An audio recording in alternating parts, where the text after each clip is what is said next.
ទឹកចិត្តពិតជាសំខាន់កូនជាទីស្រឡាញ់ពុកនិងម៉ែធ្លាប់ប្រាប់កូនមកខ្លះហើយថាមនុស្សយើងកាលនឹងទៅនៅក្នុងទីណាហើយ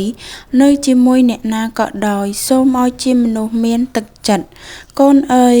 ខ្វះអ្វីអាចខ្វះបានកុំតែខ្វះទឹកចិត្តគឺកុំមានចិត្តចង្អៀតចង្អល់គិតតែពីបានខ្លួនឯង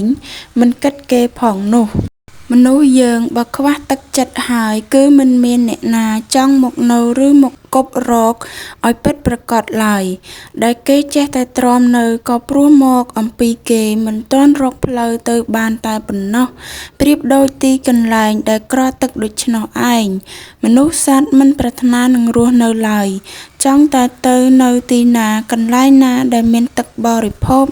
និងប្រើប្រាស់គ្រប់គ្រាន់ប៉ុណ្ណោះចំណែកមនុស្សដែលមានទឹកចិត្តរមែងតែងតែមាននៅពពួកជនមកពឹងពាក់អ្នកអាស្រ័យបាន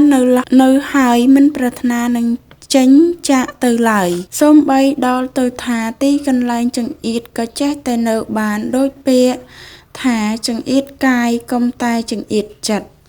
មនុស្សមានទឹកចិត្តកម្ររកណាស់នៅក្នុងលោកអ្វីដែលកូនអាចជួយបានកូនជួយគេទៅកូនត្រូវចាំថា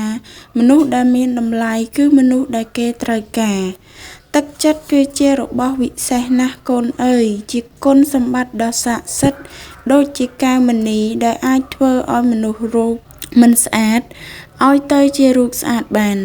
ដូច្នេះឯងមិនត្រឹមតែប៉ុណ្ណោះសូម្បីសេចក្តីល្អជាបុណ្យកុសលផ្សេងក៏ធ្លាក់ចុះមកចូលក្នុងចិត្តសន្តានរបស់មនុស្សដែលមានទឹកចិត្តនេះដែរទឹកចិត្តគឺជាសេរីសួស្តីនៃជីវិតណាកូនសម្លាញ់